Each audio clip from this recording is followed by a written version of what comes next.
The telegram arrived wrapped in the scent of damp parchment and coal smoke, stamped with urgency and desperation. It bore only a dozen words. Come at once. Rosehill boarding school. 12 teachers dead. You are next. Harold Mace read it 3 times before folding it neatly and slipping it into the breast pocket of his wool coat. He stared out the cracked window of his boarding room in Boston, the wind gnawing at the glass, and whispered the school's name like a curse. He had never heard of Rosehill, but something in the message, something raw and human beneath the ink, compelled him to go. Perhaps it was curiosity, perhaps guilt, or perhaps it was the feeling that the telegram hadn't been sent to him, but rather through him. 2 days later, he was aboard a rattling train bound for rural Vermont, clutching a leather satchel and a copy of Paradise Lost, as if Milton's words might protect him from whatever lay ahead. As the train pushed deeper into the north, snow began to fall in long, quiet sheets. The conductor, a gaunt man with hollow eyes, told Harold the school was near Widow's Hill. They don't print it on maps, he muttered, punching Harold's ticket. Place like that. Folks forget it on purpose. When the train reached the final station, little more than a platform of frozen boards, Harold found a driver waiting, his carriage drawn by 2 shivering horses. The driver never introduced himself, only nodded toward the dark woods ahead. The journey to the school took nearly 3 hours. Snow packed itself against the windows. Trees leaned in close, as if whispering among themselves. Then, suddenly, the trees broke open, and Harold caught his first glimpse of Rosehill. The building rose like a wound out of the white. Its brick walls were stained black by age and soot, with gables that clawed into the grey sky. A wrought-iron gate stood open, and the path beyond was lined with statues whose faces had long been erased by time. As the carriage stopped, the driver spoke his first and only words. "You've got 13 days, he said. Then he turned the horses and rode off without another glance. Harold stood alone before the gate, snow gathering on his shoulders, his breath thick in the air. He hesitated, but only for a moment. The gate creaked open on its own. He stepped inside. Through tall windows he saw shadows flickering behind heavy curtains. A bell tolled somewhere deep within, though the sky was too dark for any sunlit hour. Inside the vestibule, the smell of wax and cold stone pressed down on him. From the top of the staircase, a woman in a dark dress stood watching. "Mr. Mace," she called. "You've come." Her voice carried no warmth, but it also carried no surprise, as though she'd been waiting, as though she knew he would come. "I'm Agatha Harrow, head mistress." Harold set down his satchel, unsure whether to bow or shake her hand. She did neither, only gestured for him to follow. "I imagine you have questions," she said as they walked the corridor. "They're better left unanswered. Curiosity is not a virtue here." The corridor opened into a hall of portraits. 12 paintings, each depicting a teacher, each face scraped clean. Harold stopped. "These were the others." Mrs. Harrow did not answer. Instead, she opened a door at the end of the hall. Inside was a sparse room with a narrow bed, a desk, and a single window overlooking the hill below. The wallpaper was peeling. The sheets were cold. "This will be yours," she said. Then she handed him a brass key. "You must lock your door each night, no matter what you hear, no matter what knocks." She paused at the threshold, eyes resting on his. "Welcome to Rosehill." The morning after his arrival, Harold awoke to a silence so complete it made his ears ache. No birds, no footsteps, only the distant moan of wind brushing against the old walls of Rosehill. Snow had crept up the window overnight, muting the view into a pale blur. He dressed slowly, still feeling the weight of Mrs. Harrow's parting words the night before. "Lock your door, no matter what knocks." In the hallway, the gas lamps flickered with a sullen orange hue. The wallpaper, once elegant, now peeled in long curls. He moved cautiously, half expecting someone or something to appear from the shadows. But the corridors remained still, expectant. At the far end, a narrow stairwell led to the ground floor. The air grew colder with each step, until Harold reached the main vestibule, where a fire sputtered in a grand hearth, too large for the feeble flame it held. He waited, unsure of where to go. Then came the sound of boots on stone. A man appeared, tall, gaunt, with a neatly trimmed beard and a stack of ledgers under one arm. He introduced himself as Mr. Hargrove, the school's administrator. "You're punctual," he said, eyes scanning Harold with the weight of someone measuring worth. The others never were. Harold frowned. "Others?" Hargrove's lips thinned. You'll find the schedule on your desk. Class begins at 8 sharp. History and English. We've few students. Keep them focused. That's all. Before Harold could press further, Hargrove vanished through a side door, leaving only the scent of ink and dust behind. Following the faint hum of voices, Harold made his way to the east wing where the classrooms were housed. Through frosted windows, snow fell in a steady veil, turning the grounds into a white, endless sea. The fog hovered low, curling around the trees like fingers. His classroom was small, lined with high windows and ancient shelves bowing under the weight of old books. The chalkboard bore faint traces of previous lessons, half-erased formulas and fragments of Latin. At his desk, as promised, lay a schedule, simple, sparse. 2 subjects, 9 students. Harold paused. He had been told there were 12 before him. 12 who never made it past their 13th night. And now only 9 students remained. The door creaked open. They entered one by one, silent as snow. Boys and girls aged between 10 and 15, all pale-faced and oddly composed.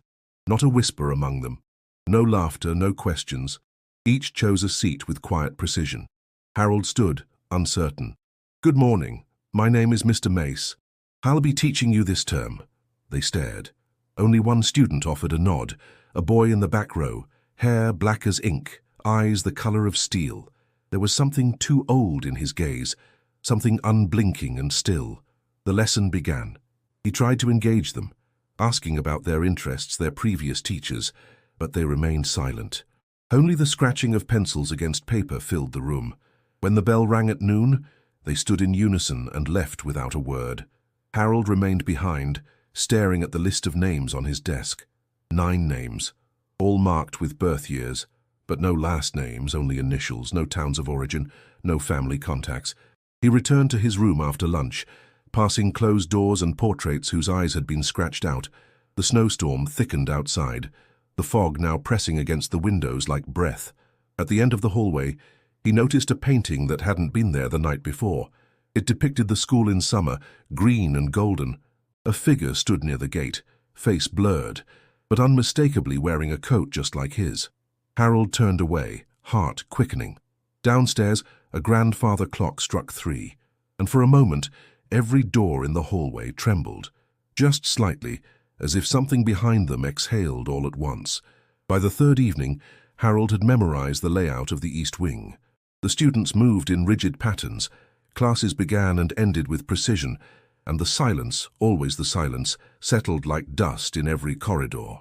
But beyond the surface order, something trembled beneath. At supper, the dining hall was dimly lit by candelabras, their flames flickering against the damp stone walls. Only the students and 2 staff members ever appeared, Mr. Hargrove and the cook, who never spoke a word. The headmistress was always absent. Harold finished his bland stew and returned to his quarters early. Unsettled by how none of the children ever seemed to eat with appetite, they chewed without urgency, as if feeding was a chore performed for appearance. On his way back, he noticed a hallway he hadn't seen before. It branched off the main corridor, narrow and dark, with a thick velvet curtain drawn across the entrance. Curious, he reached for the curtain, only for a cold hand to seize his wrist. "You shouldn't," said a voice behind him. Mrs. Harrow stood there, her face sharp and pale beneath her mourning veil. She did not blink. "That wing is closed." "I didn't know," Harold said, stepping back. "Some doors are locked for good reason," she said, releasing his arm. "Curiosity opens wounds, and Rosehill already bleeds enough." Harold tried to keep his voice even. "Forgive me. I didn't mean—" "You will do well to forget what you saw," she interrupted. "Stay in your quarters after sunset, never wander. And never answer if a child knocks on your door at night." She turned without another word and vanished into the hall, her footsteps making no sound. Harold returned to his room, locked the door, and sat by the window. Snow covered the landscape like a burial shroud. In the distance, the trees swayed in a wind he couldn't hear. He didn't sleep. The next morning after class, he found himself alone with one of the older students. Clara, a pale girl with curls too perfect to be real. "Miss Clara," he asked gently, "how long have you been at Rosehill?" She looked up from her Latin translation. "Always. Do you remember your first day here?" "No." He tried again. "Do you miss your family?" She tilted her head slightly as if the question confused her. "They said my mother came once," she said, "but I never saw her." Harold felt the room tighten around him. That evening, he lingered in the main hall after dinner, watching the other children ascend the staircase in silent procession. Their hands never touched the railings. Their eyes never met his. As they disappeared one by one, Mrs. Harrow appeared from the shadows once again. "You have questions," she said, not unkindly. "Yes," Harold said. "Who are they? Where are they from?" Mrs. Harrow looked toward the grand window, where fog licked the glass. "They are what remains," she said softly. "Children forgotten by time. We care for them as best we can." "But there are only 9, Harold pressed. "Shouldn't there be more?" There were more. She didn't elaborate. Before she left him, she placed a hand on the newel post of the staircase. Her ring tapped once against the wood.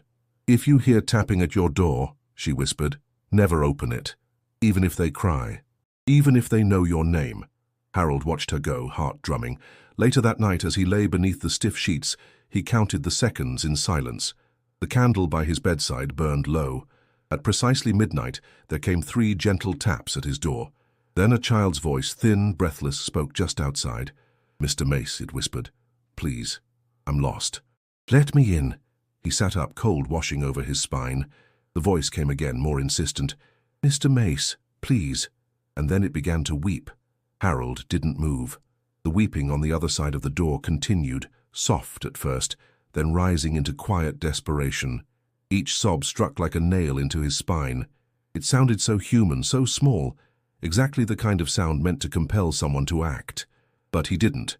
He remembered Mrs. Harrow's warning, "Even if they cry, even if they know your name." The voice grew silent. Then, after a long pause, it whispered again, this time with unnatural calm. "You're the last one, Harold." The candle beside him sputtered and died. He stayed awake until the light of dawn. By morning, everything felt dull and frayed. His reflection in the wash basin looked pale, hollow-eyed. The memory of the voice clung to him like smoke. In the classroom, he struggled to focus. The students noticed. "Are you well, Mr. Mace?" asked Elias, the black-haired boy who had nodded on Harold's first day. His voice was steady, his posture too still. "I'm fine," Harold lied. Elias gave the faintest hint of a smile, as if amused. At recess, Harold found himself drawn to the west-facing corridor again, the one hidden by the velvet curtain. He didn't approach it, only watched from a distance. No one passed near it. The very air around it seemed denser, heavier. He asked Hargrove about it later, under the pretense of reviewing school maintenance. "There are sections of this place that were never finished," the administrator said, adjusting his glasses. "Best left alone." "But there's dust," Harold said, "and footprints." Hargrove looked up sharply. "Don't go looking for answers, Mr. Mace. Some things here survive only because they are left undisturbed." That night, Harold locked his door again. He wedged the chair beneath the knob for good measure. He told himself it was just to be cautious. He didn't believe that. He barely slept. When he did, the dreams came. He was running through the halls of the school, barefoot, chased by something with too many arms. The walls bled, dripping ink that pooled at his feet. Faces pushed through the wallpaper, screaming without mouths. He awoke gasping, drenched in sweat. His window was open. Snow had piled onto the floor beneath it. He was certain he'd latched it. As he shut it and pulled the curtains tight, he saw it again. A flicker of motion near the trees at the edge of the fog. A figure, thin and tall, unmoving, watching. The next day, the atmosphere had shifted. Students whispered more than usual. He noticed Elias and Clara exchanging glances. During a reading exercise, Elias wrote something unusual on his paper and slid it across the desk. Harold read it privately. "You're dreaming too loud. She hears you." He looked up. Elias was staring at him, expression blank. Harold tucked the paper away and dismissed class early. Back in his quarters, he examined his journal. He had begun writing every night since arriving, hoping to make sense of the unease creeping into him. But when he opened it, pages were missing, ripped out cleanly. Others had been rewritten in handwriting not his own, containing words in Latin he didn't recognize. One page had only a line in red ink. "The fire remembers." That evening he noticed another change. The mirror in his room fogged over from the inside. No steam, no warmth, just slow condensation forming words. "Stay awake." He backed away, breath tight in his chest. From downstairs, the old bell tolled once, low and solemn. There was no bell tower at Rosehill, not anymore. He tried to light a candle, but the match wouldn't catch. The air had thickened, as if soaked in damp ash. Then, somewhere deep in the school, a door creaked open, and from within the silence he heard a lullaby, one he hadn't heard since he was a child, sung by a voice that should have been buried long ago. Harold waited until the sun was high before making his move. He could no longer pretend this was just a poorly run institution. Too much had unraveled. Whispers in the walls, dreams that bled into waking, students who spoke in riddles and watched him like sentinels. And the voice last night, it hadn't been memory. It had known things only his mother could have said. He began his search in the unused classroom at the end of the east wing, room 11, its door always slightly ajar but never occupied. Inside, desks were stacked like coffins and dust blanketed everything. Behind a filing cabinet he found an old vent cover half unscrewed. Curiosity overrode fear. He reached inside and pulled out a bundle wrapped in canvas, ledgers, letters, and 6 journals bound in cracked leather. Their owners' names were embossed faintly on the covers, each belonging to a former teacher of Rosehill. One for each of the 12. He took them back to his room, bolted the door, and began reading. The entries began ordinarily: lesson plans, student notes, daily struggles. But somewhere around the second week, a pattern emerged. Each journal grew fragmented. Words became disjointed. Sentences turned frantic. By the final entries, the tone shifted completely. "She comes when you sleep." The door moved again. "I didn't touch it. They told me my brother was dead. I never told them I had one." Harold's hands trembled as he reached the last journal, its cover darker than the rest. Inside was a pressed flower, a black lily, brittle with age, and a photograph tucked behind the cover. It showed a group of faculty members standing before Rosehill. He recognized none of them, except one, Mrs. Harrow, identical to now. Same face, same eyes. But the date on the back read 1892. Impossible. He turned the photo over again. A scrawled note beneath the image read, "Only one survives. And she does not sleep." The journals also referenced the hearth repeatedly, an old gathering room, long sealed, hidden behind the staff library. No key was mentioned, just a code, etched into one journal's inner cover. Left 3, right 7, left 1. That night, he made his way to the library, passing quiet halls and unblinking portraits. At the back, behind a crumbling bookcase, he found it, a door with no knob, only an iron dial embedded in the wall. He tried the combination. A soft click. The door opened into a narrow stairwell descending into darkness. He lit a candle and stepped down. The air grew colder. The stone walls dripped with condensation. The stairs opened into a chamber, once a hearthroom, now a crypt of forgotten furniture and scorched wood. A large fireplace dominated the far wall, blackened with soot. He approached, heart pounding. Inside the hearth were claw marks, carved deep into the brick, fingernails desperate to escape. In the ash, something gleamed. A locket. He picked it up. It clicked open to reveal a drawing of a child no more than 3. On the back, ES. Before he could step away, he heard it. Faint but clear. Breathing. Behind him. He spun. No one. But on the opposite wall, something had been scratched into the stone, faint but legible beneath centuries of grime. 13 will come. 1 must remain. The candle flickered violently. The air thickened with the scent of burnt fabric. He rushed back up the stairs, heart hammering, the journals clutched to his chest. As he reached the library door, he turned for one last look. In the ashes of the hearth, the locket was gone. Only a small handprint remained. Harold returned to the classroom the next morning with the locket in his pocket and the scent of ash still clinging to his coat. The children were already seated, silent, waiting.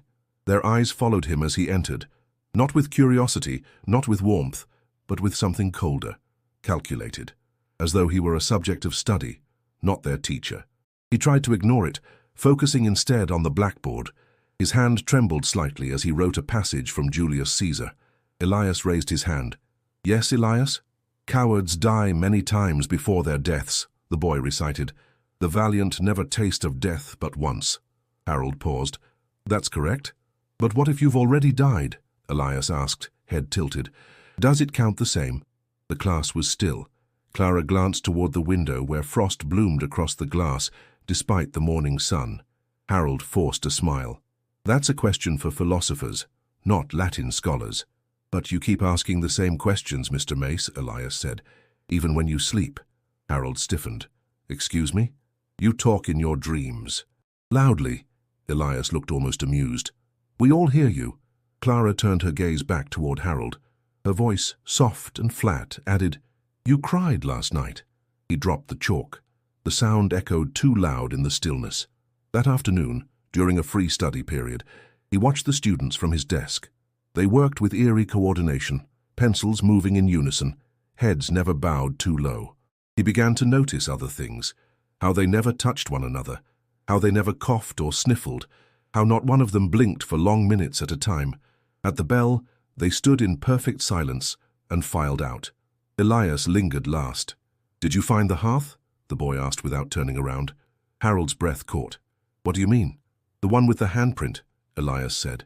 "We used to play there, before it was sealed." He turned to face Harold, his expression unreadable. "You shouldn't have gone alone." Harold stepped forward. "What happened down there?" Elias studied him, then said quietly, "There's something buried beneath the fire, and it remembers everyone who's ever tried to forget it." Before Harold could press further, Elias walked away. Later that evening, Harold approached Mrs. Harrow's office. He needed answers. Her door was ajar, but the room was empty. On her desk sat a ledger, open to a page titled Faculty Rotations. 12 names, 11 crossed out. The 12th, his own, circled in red ink. Beside it, a date, March 7th. He checked the calendar on the wall. It was March 5th. He closed the book and turned to leave, only to find Clara standing in the doorway, hands folded neatly. "I'm sorry," she said. "For what?" "We're not supposed to tell," she whispered. "But you looked so sad this morning, like one of them." "One of who?" Clara's eyes shone with something almost human. "The ones who forget they're still here." She reached into her pocket and held out something small, another locket, identical to the one Harold had found. Inside was a sketch of a woman. She wore a dress like the students' uniforms, but her eyes were crossed out with a single line of black ink. "Who is this?" Harold asked. Clara didn't answer.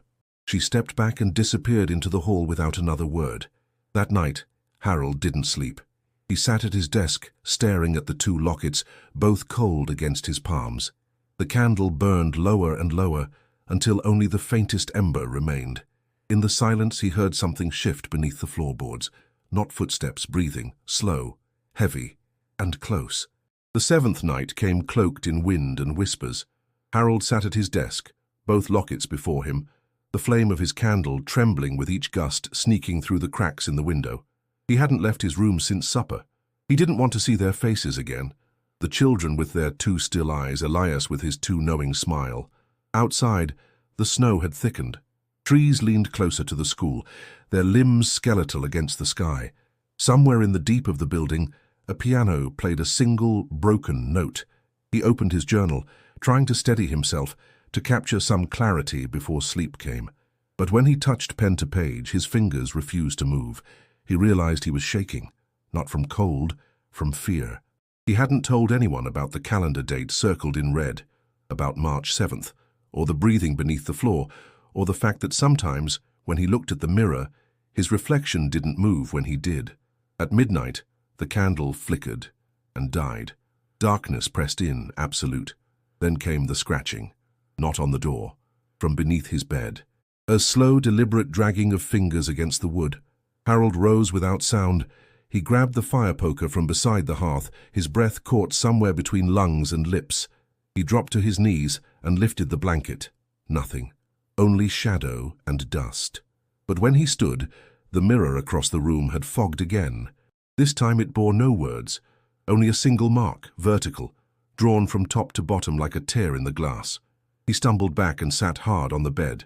That was when the smell reached him. Smoke. Not from his room, but faint, distant, carried on a current that shouldn't have existed. He knew that scent. Burned fabric, scorched hair, like in the hearth room. He followed it. Down the hall barefoot, wrapped in his coat. Past the classroom where the blackboards had begun to write on their own. Past the corridor he wasn't allowed to enter, and out into the snow. He didn't remember opening the front doors. The cold bit his face like teeth. The snow was ankle-deep and untouched, except for one trail of footprints leading toward the garden. He followed them. They stopped at a mound of white beneath the old willow. Harold brushed the snow away with his sleeve. Beneath it, a small wooden cross. No name, just the initials burned into the wood. E.S. He fell to his knees. The locket in his pocket grew warm. A voice rose behind him, not spoken aloud, but inside him, scraping across the inside of his skull. They buried her far from the fire, but the fire never forgot. Harold turned, but no one was there. Only the wind and the trees, swaying with silent accusation. He ran back to the school. The halls were darker than they had ever been. His door was open when he returned. Inside, his bed was turned down.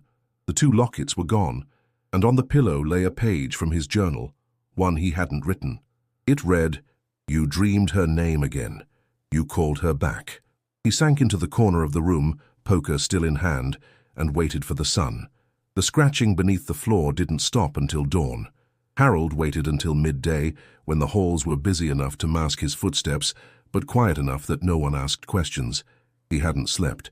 The scratches, the message on the pillow, the grave under the willow, they had drained the last of his doubt.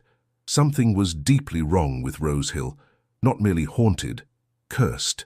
He returned to the library, a vast chamber of dust and silence, where time seemed reluctant to enter. The students rarely came here. Perhaps they understood what he now suspected. This place remembered everything.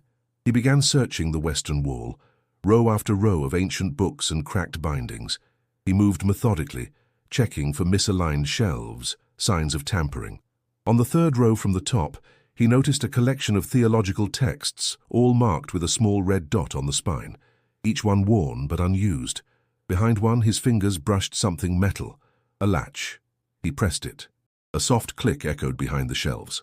A narrow section of bookcase swung forward just slightly.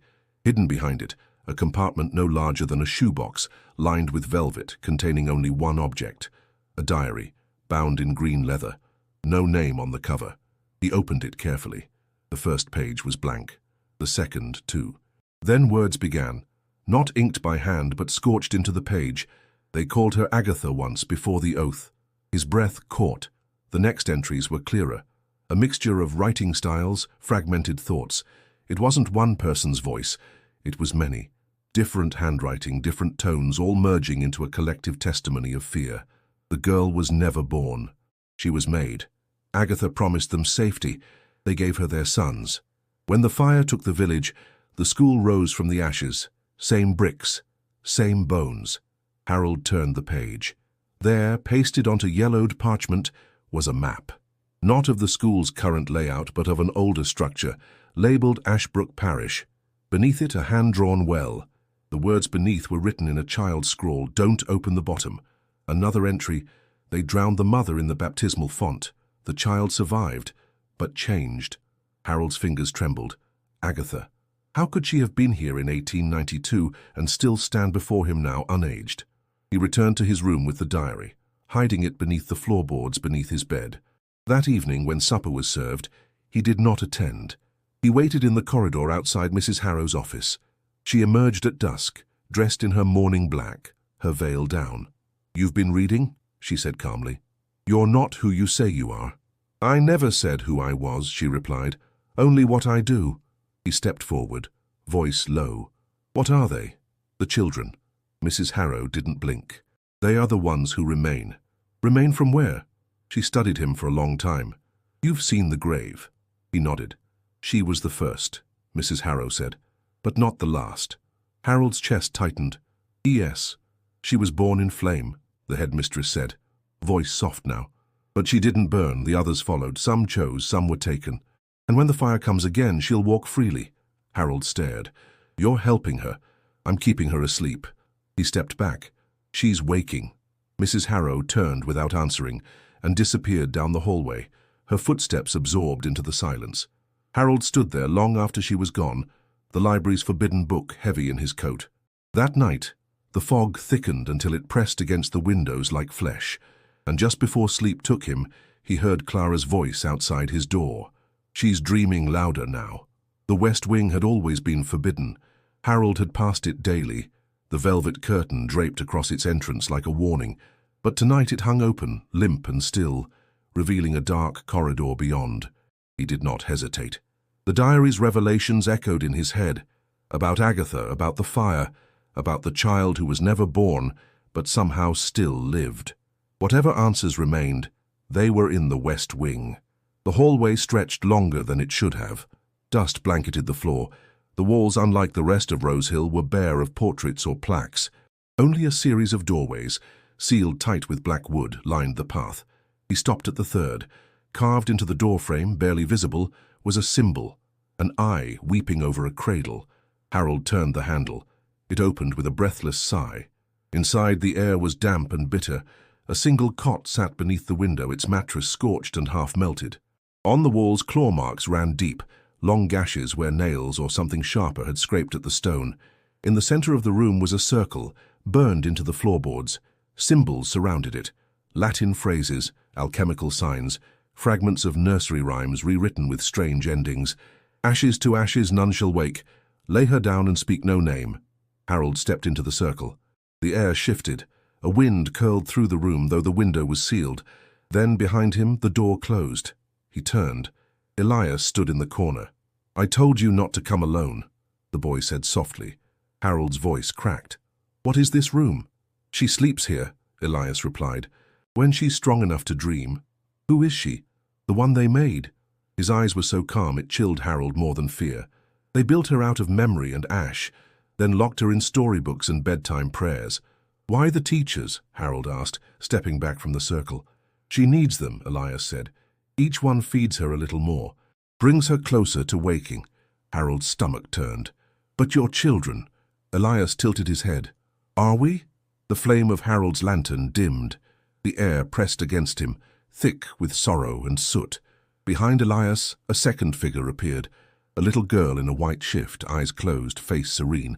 Her feet didn't touch the ground. She hovered just above the circle. "E.S.," Harold whispered. The girl's eyes opened, black, endless. She didn't speak, but the room filled with her voice. 13 will come. One must remain." Elias watched Harold carefully. "She remembers you. She remembers your dreams," the boy said. "Your fear, your fire. And she knows you're the last." Harold stepped backward toward the door. It wouldn't open. "You let her out," Elias whispered. "When you found the locket, when you called her name." "I didn't." "You dreamed her back." The girl floated forward. Her breath was cold. It smelled of smoke and rust. "She doesn't want to hurt you," Elias said. "She just wants to finish the story." Harold reached into his coat, pulled the diary from the hidden pocket. He held it up like a shield. "She's in here," he said. "Bound in these pages." "She was," Elias answered, "until you read them." The girl extended a hand. Harold's skin burned where her fingers touched. Then, darkness. When he woke, he was back in his room, alone. The diary was gone. So were the lockets. And across the ceiling, written in soot, were the words, "You opened the West Wing." By the 12th day, Harold could barely stand. His reflection in the mirror looked like a stranger. Sunken cheeks, bloodshot eyes, a thin tremor in his fingers that never stopped. He hadn't eaten.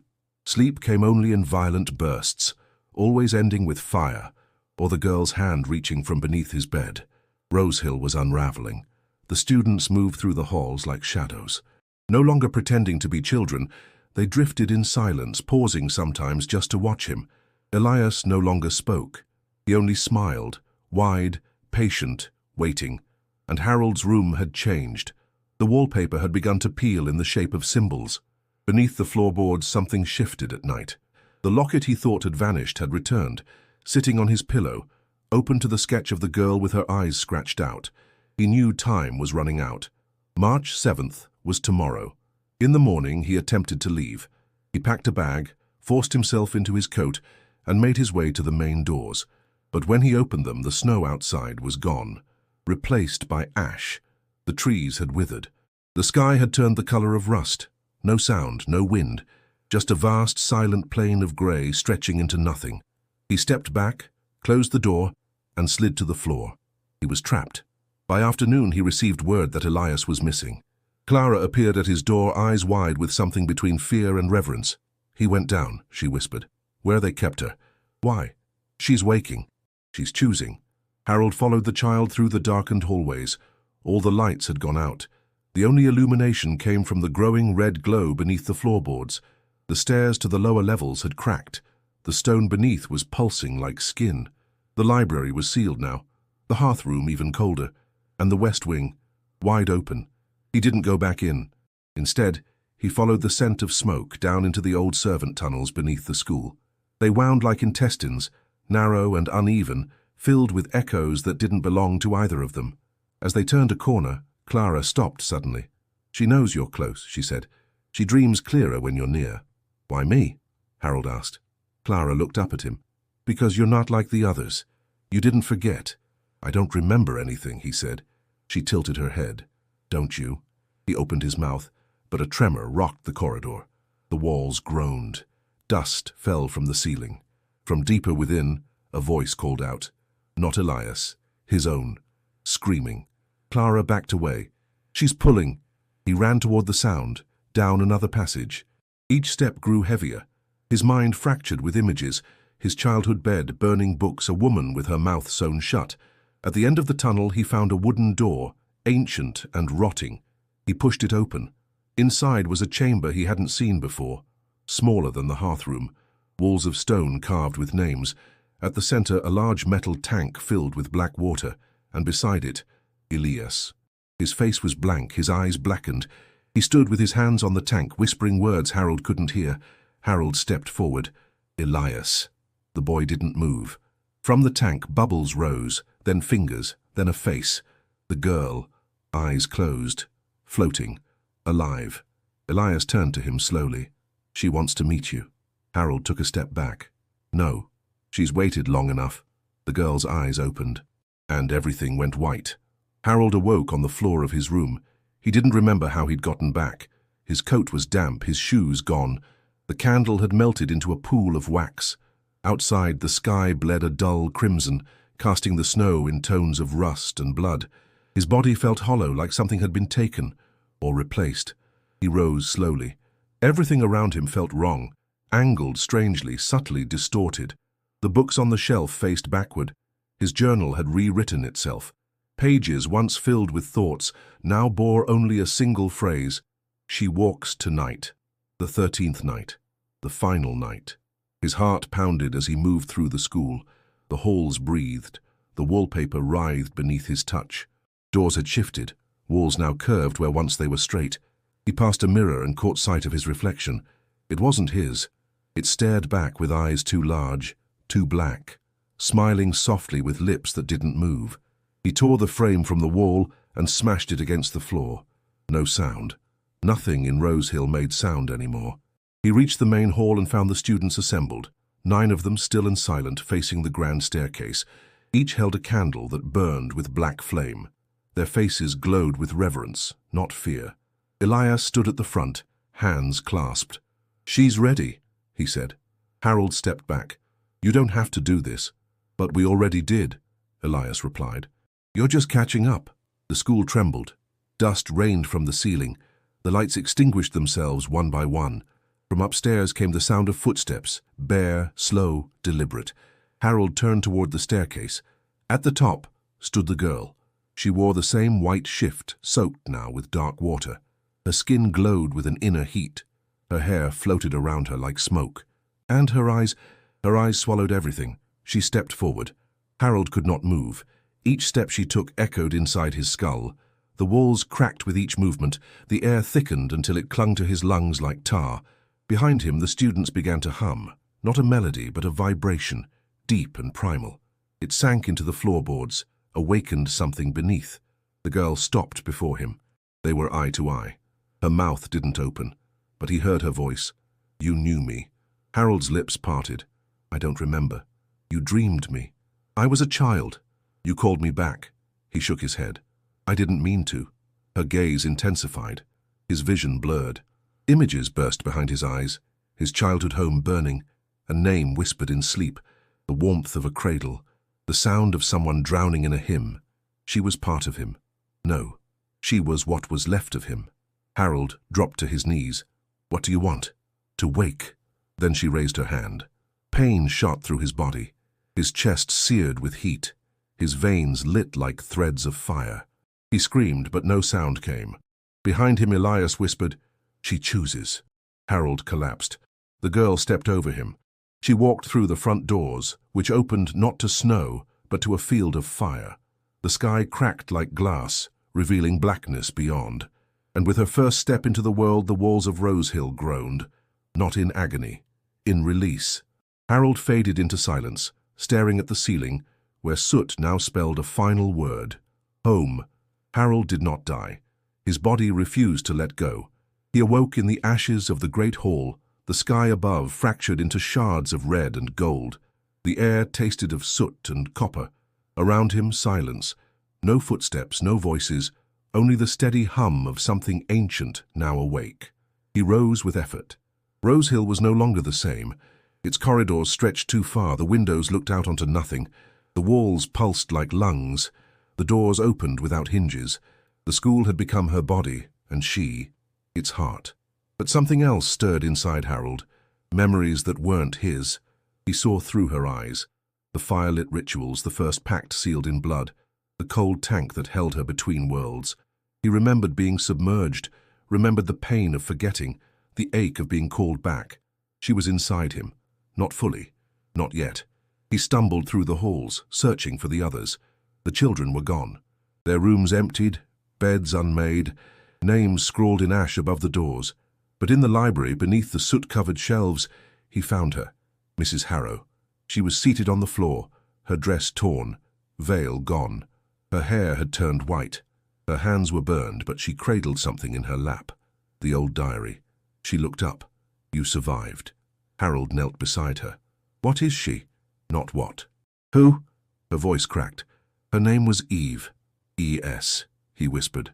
She was born when the last town burned, Harrow said. I was the one who made the pact. I didn't know what it would become. Harold's head throbbed.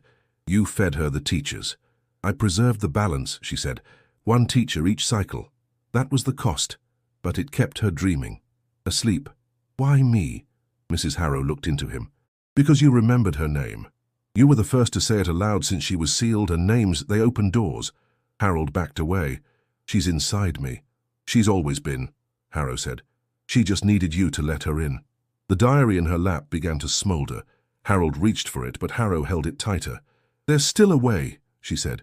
The pact can be reversed. How? You take her place. The word struck like a blade. She must be contained again. Bound in body, in sleep. You must enter the tank. Harold stared at the burning book. And if I refuse? Then she spreads, Harrow whispered. Beyond these walls, into every dream she touches, there will be no end. His mind raced.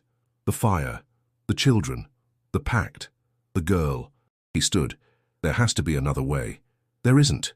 Outside, the walls cracked. Flames licked the corners of the hall. The school groaned. Harold turned and ran. Down through the corridors, past doors that wept black water. Toward the tank room, the place where she had first been submerged. It called to him now like gravity. She was waiting. Inside the chamber, the tank stood open. The black water shimmered, reflecting not the world but a place made of bone and shadow. Elias appeared. She's ready. Harold faced him. You helped her. I served her, Elias said. We all did, until we couldn't. You were never children. We were memories, Elias replied, fragments of the ones who drowned before. The tank pulsed. Harold approached it, breath shaking. Inside, the girl floated, her eyes closed, peaceful. He reached out. His hand passed through the surface of the water without resistance. Then her eyes opened, and he knew the choice was his, to contain her or become her. Harold stood at the edge of the tank, the black water pulsing like a living thing. Behind him, the school trembled. The walls cried ash. The ceiling above the chamber cracked, revealing a sky stitched with flame. The girl floated within the tank, still as death, eyes open now, watching him. He should have stepped in. He should have finished the pact. But something inside him rebelled, an ember not yet extinguished. No, he whispered. The water stirred. Elias tilted his head. You'll doom everything. Harold looked at the torches flickering along the walls. No, I'll burn it first. He turned and ripped one from its sconce. Elias lunged. Harold slammed the torch across his face. It passed through Elias like smoke. The boy staggered, his shape flickering, losing form. The illusion trembled. You don't understand what she'll become, Elias screamed. Harold didn't stop. He grabbed the oil lamp from the table, smashed it against the floor. Flames licked up the old wood. The chamber groaned beneath him. The air became thick with heat and panic. The tank cracked. The girl screamed, not aloud but inside his skull. She rose from the water, floating above the flames, her body shifting between child and shadow. Her voice pierced him. "You were mine." Harold dropped the torch. "I was never yours." The fire surged. The old journals curled into ash. The stones glowed red. Cracks spidered across the floor. She lunged at him. He fell backward into the flames. But they didn't burn, they opened, and he fell through into memory. He was a child again, standing at the edge of a river. His mother wept beside him. A name whispered in the wind. Eve. A lullaby carried through smoke. Then the fire. Always the fire. He surfaced in the great hall. The building collapsed around him. Students' voices filled the air. Screams, chants, laughter, all woven together. The walls ignited. Rosehill was dying. He limped toward the exit. Mrs. Harrow stood in the doorway, her face illuminated by flame. "I told you," she said softly. "One must remain." He reached for her. She stepped aside. "You broke the pact." "Then let it break," he said. She didn't follow. As he crossed the threshold, the building behind him roared. Its roof caved in. Windows shattered. The school exhaled one final breath of ash. Then silence. Harold collapsed in the snow. Above him, the sky cleared. The stars returned. Cold wind swept across the field, carrying the last of the smoke. He opened his eyes. He was alive.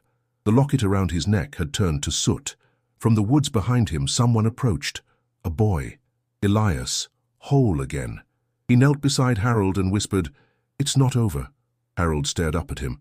"Why?" Elias smiled sadly. "Because fire remembers." And then he vanished. Harold sat in the snow, the remains of Rosehill smouldering behind him, and somewhere beneath the earth something breathed once more. Morning broke over the hills of Vermont with a lightness the land hadn't felt in years. The snow had returned, soft, clean, undisturbed. Wind moved gently through the trees. No smoke, no fire. Only the hush of something ancient finally exhaled. Where Rosehill had once stood, there remained nothing but scorched earth. Harold awoke at the edge of the clearing. His clothes were tattered, hair matted with soot, but he was alive. The frost clung to his breath like ghosts refusing to let go. He sat up slowly, muscles aching, and turned toward the place that had held so many secrets. The school was gone. No walls, no gates. Just a patch of blackened ground surrounded by silence. No footprints, no students, no sign that any of it had been real. He stood. The forest was quiet. Too quiet. Birds didn't sing. No animals stirred.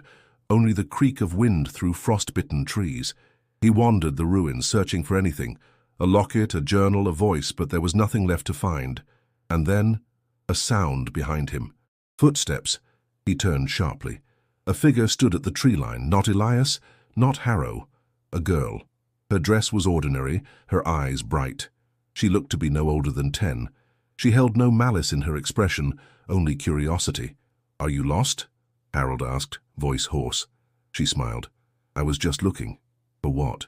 "For the school," she said. "My mother said there used to be one here." Harold stared at her. "What's your name?" She looked up at the sky, thinking, then shrugged. "I don't know yet."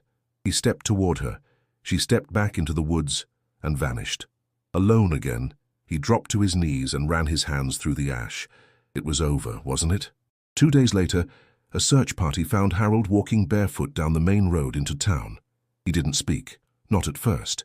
They questioned him, but he offered no answers. He had no papers, no proof he had ever been at Rosehill, and when they returned to the site, there was nothing. The land was flat, untouched, no foundation, no remnants, only the faint scent of smoke in the soil. They placed Harold in a hospital on the outskirts of Montpellier, for exhaustion, for confusion. They called it a breakdown. He never corrected them. In time, he regained strength. He even laughed. Once. But the dreams never stopped. Always the same. A girl in white, standing in flame, whispering through ash. Sometimes she looked like Eve. Sometimes she looked like someone else. Sometimes she wore his face. He asked the doctors to take away the mirrors. Eventually they agreed, and so he sat day after day at the window, staring toward the north. waiting, hoping the snow would fall again and bury it all. But one morning, as the sun rose over the mountains, something shifted inside him. He reached into his coat, long since laundered and forgotten, and found something tucked in the inner lining. A single page from the green diary, scorched at the edges. It read, "She walks in fire, but leaves no ash." Harold closed his eyes and remembered. Not everything, but enough. Autumn in Vermont. The land where Rosehill once stood had changed hands many times, though none kept it for long.